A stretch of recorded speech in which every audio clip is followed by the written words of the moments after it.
Hello, good morning and greeting of the day once again. आज का जो topic है अगेन मैं जो आपके लिए करने वाला हूँ, इट्स वेरी इंपॉर्टेंट। आप जरा व्हाइट बोर्ड के ऊपर देखिए।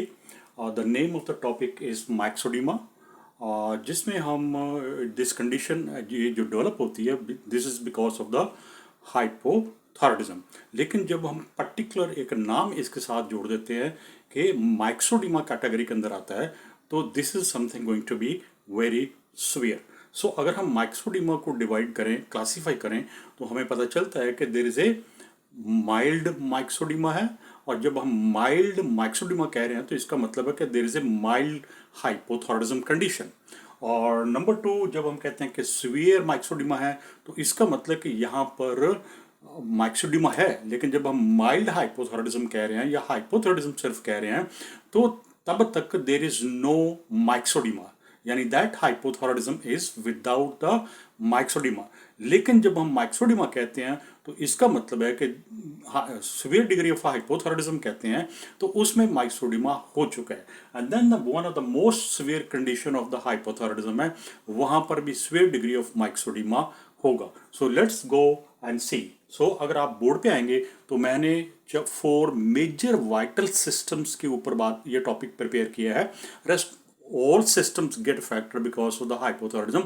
लेकिन let us speak and learn about the 4 major system of the human body. तो यहाँ पर मैंने सिस्टम लिखे हैं, मिडिल में मैंने लिखा है कि सीवियर डिग्री ऑफ माइक्सोडिमा, यानी in other word severe degree of hypothyroidism. तो यहाँ मैंने लिखा है कि मोस्ट सीवियर, यानी सीवियर के भी नेक्स्ट लेवल टू लेवल तक है। लेकिन एक लाइन आपको थोड़ा सा पीछे जाना पड़ेगा as my principle of teaching, कि जब तक आपको नॉर्मल नहीं पता कि ये कंडीशन क्यों डेवलप हो रही है, तब तक आप माइल्ड, मॉडरेट एंड सीवियर के बीच में क्लासिफिकेशन नहीं कर पाएंगे। So I will take you back to the normal physiological function of the thyroid gland है, वो है। तो जो नॉर्मल जो थायराइड ग्लैंड हमारा है, वो एक हार्मोन प्रोड्यूस करता है जिसका नाम है थायरॉक्सिन।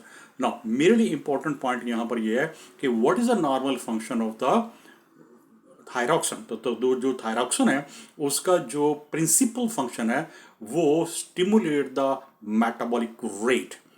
3 वर्ड याद रखिए, stimulate the metabolic rate of every single cell of the human body from head to toe.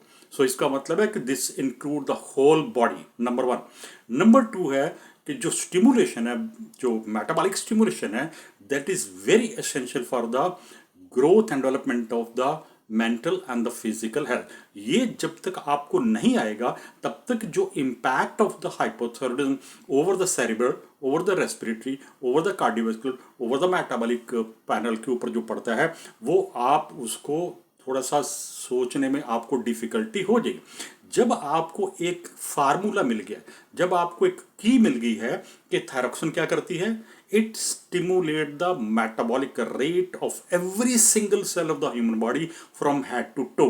चाहे वो कार्डियोवास्कुलर है, चाहे वो सेरेब्रल है, वो रेस्पिरेटरी है, वो मस्कुलर है, वो बोन मैरो है, वो गैस्ट्रो है, no one is exempted, right? So that was the basic explanation or concept, you can say, normally you people understand. So let's talk about the cerebral.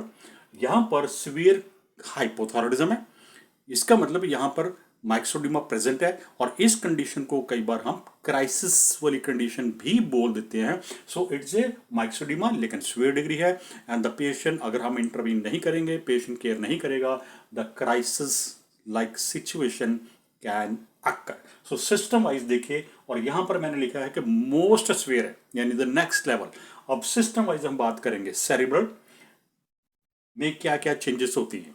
Number 1, cerebral में देखिए, वो कह रहा है कि there is a mental changes, यानी there is a mental changes, यानी जो मेंटल यानी सेरिब्रल नॉर्मल फंक्शंस हैं, उनके अंदर चेंजेस आ जाएंगी। फॉर एग्जाम्पल क्या है, जैसे कंफ्यूजन है, लेथार्जी है, स्टूपर है, अनरिस्पॉन्सिवनेस टू है, एंड देन स्लो रिफ्लेक्सेस है, and the seizure can occur.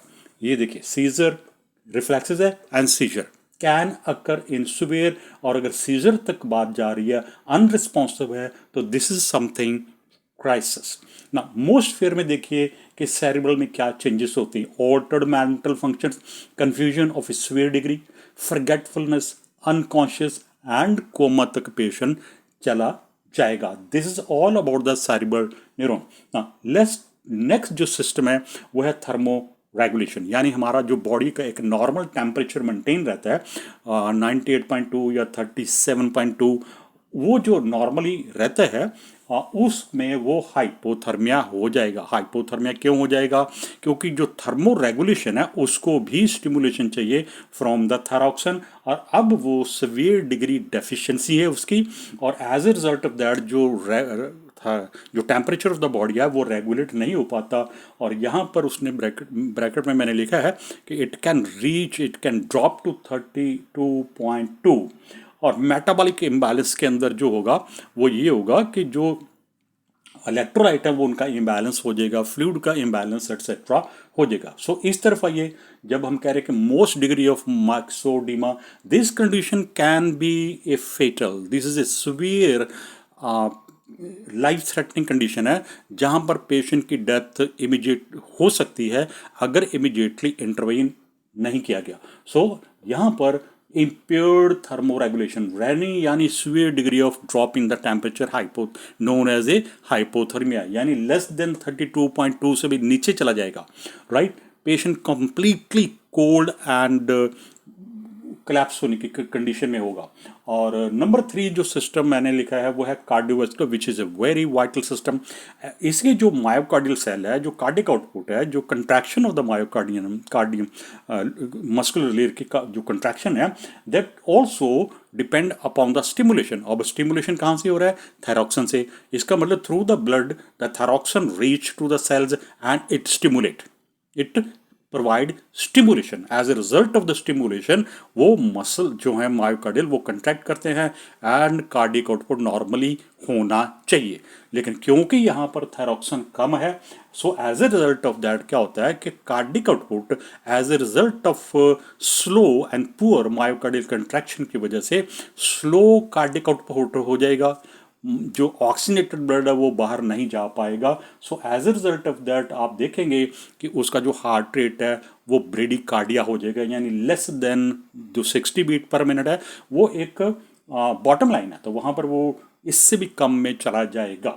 So it is a severe crisis. Low blood pressure, आप ब्लड प्रेशर रिकॉर्ड करेंगे तो वो हो सकता है 70/30 पे आ जाए या 60/40 पे आ जाए। एंड देन अगर ये कंटिन्यू रहेगा, इंटरवेंशन नहीं हो रही, तो द पेशेंट का कार्डियक अरेस्ट होना इज वेरी नेक्स्ट इट। सो अगर मोस्ट सीवियर मैक्सोडिमा में आएंगे तो यहाँ पर स्लो हार्ट रेट है, यानी मे बी 50-40 है, हाइपोटेंशन सीवियर डिग्री होगा। अगर आप उसकी ईसीजी को रिकॉर्डिंग करेंगे तो उसका जो ग्राफ है वो अब नॉर्मल होगा। और अब नॉर्मल में भी मैं आपको बताता हूँ, जो QRS है, जहाँ जो QRS है वो वेंट्रिकल कंट्रैक्शन एंड वोल्टेज की जो स्ट्रेंथ है उसको वो रिप्रेजेंट करता है। तो वहाँ पर आप देखेंगे जो QRS है वो पैरामिड जो है वो एक स्ट्रॉन्ग नहीं बन रहा because of the poor and poorest contraction of the myocardium. उसके रिजल्ट क्या निकलेंगे? हार्ट फेलियर यानी कार्डिक अरेस्ट। ना let's go down to the last system जो है वो है रेस्पिरेटरी सिस्टम। अब रेस्पिरेटरी जो मसल्स हैं उनको भी चाहिए स्टिमुलेशन।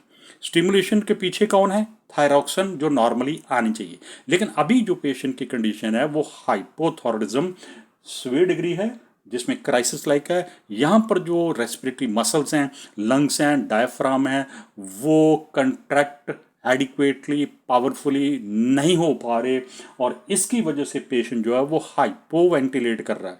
इसका रिजल्ट क्या निकलेगा कि CO2 रिटेन होगी, यानी कार्बन डाइऑक्साइड का लेवल ब्लड के अंदर बढ़ेगा, pH of the blood change हो जाएगा।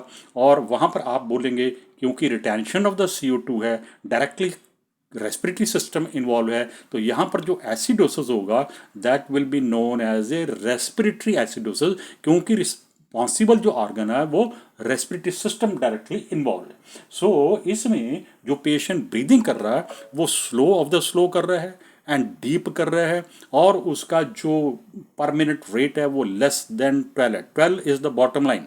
12 ब्रीदिंग करना per minute is the bottom line. लेकिन यहाँ पर 12 की जगह हो सकता है कि वो 10 जो इनहेल एक्सेल कर रहा है per minute, that is all about. So as a, और जो है प्लूरल एफिशिएंट होगा, पेशेंट की जो रेस्पिरेशन है वो मोबिलाइज नहीं हो कर पाएंगी, तो उसका रिजल्ट ये निकलेगा कि जो पेशेंट है उसको निमोनिया भी होने का कंप्लीट आप रिस्क है। अब इस तरफ जाते हैं जब हम कह रहे हैं कि most severe degree of hypothyroidism, और मैंने यहाँ पे लिखा है कि ये it could be a fatal, it is a life threatening अगर इमीडिएट इंटरवीन नहीं किया गया तो। सो रेस्पिरेटरी फेलियर में यहाँ पे severe degree of hypotension, hypoventilation है, कार्बन डाइऑक्साइड इंक्रीज होगी, O2 नीचे जाएगा, और this condition is known as a respiratory acidosis. अगर आप उसका ABG चेक करेंगे तो जो रिपोर्ट आएगी वो ये आएगी कि CO2 एलिवेटेड है, और जो pH ऑफ द ब्लड है वो लेस देन 7.35 है। 7.35 से लेस होने का मतलब है एसिडोसिस लो है, और due to respiratory muscle weakness, क्योंकि डिक्रीज स्टिमुलेशन, और स्टिमुलेशन के पीछे रिस्पॉन्सिबल एक ही एजेंट है, हार्मोन है, उसका नाम है thyroxine. So this is end of the topic. You must be knowing it. What is the difference between severe microdema and most severe microdema? और what are those vital systems जो हैं जो अगर intervene immediately नहीं किया गया तो it could be a fatal. So that is the end of the topic. Have a good day. I hope so कि ये एक brief topic जो है ये आपको लिए हेल्पफुल होगा। One more very important information मैं आप इसमें ऐड करने वाला हूँ एट द एंड। अगर किसी भी पेशेंट को हाइपोथायराइडिज्म है और मान लीजिए कि उसको कोई सर्जिकल प्रोसीजर के लिए जाना है, और जहाँ पर वो एक्सपेक्ट करता है या फिजिशियन उसको जनरल एनेस्थीसिया देंगे या नारकोटिक देंगे, उसको अपनी हिस्ट्री को डिस्क्लोज करना चाहिए फिजिशियन को, और फिजिशियन को भी ऐसा पूछना चाहिए कि क्या उसको कोई थायराइड से रिलेटेड डिजीज तो नहीं। अगर हाइपोथायराइडिज्म है तो उसको जो डोज ऑफ द नारकोटिक है वो एक नॉर्मल क्लाइंट से लेस डोज दी जाएंगी, क्योंकि एलिमिनेशन ऑफ द नारकोटिक जो इफेक्ट ड्रग्स का इफेक्ट होगा, it takes hour and hours to eliminate from the body, और एज ए रिजल्ट अगर डॉक्टर ने हिस्ट्री ली, पेशेंट ने ये डिस्क्लोज नहीं किया, तो फिर वो नॉर्मल डोज कैलकुलेट करके दे दी, तो पेशेंट को वो एलिमिनेशन जो है effect of the narcotic it takes hour and. मैं अपनी लाइफ में, पूरी लाइफ में मैंने एक पेशेंट को देखा, healthy client 24 year old patient, tonsillectomy किया है, 1 आवर में सारा कुछ प्रोसीजर ओवर होना चाहिए था, एनेस्थेटिस्ट ने उसको पूरी डोज दे दी जो एक नॉर्मल एडल्ट को देते हैं। आफ्टर 6 आवर तक he was on ventilator, 6 hour he was on ventilator, क्योंकि जो नारकोटिक एजेंट दिए गए थे they were not getting out of the body, और 6 आवर लग गए उसको एलिमिनेट होने के लिए from the body. 6 hours he was on ventilator. So it's a very serious, the patient could have died. So this is very important. इसका मतलब है कि जो पेशेंट विद हाइपोथायराइडिज्म है they are very highly sensitive to the narcotic drug. So that is why it is important कि patient अपनी history को disclose to the surgeon करे। So have a good day and have a good time.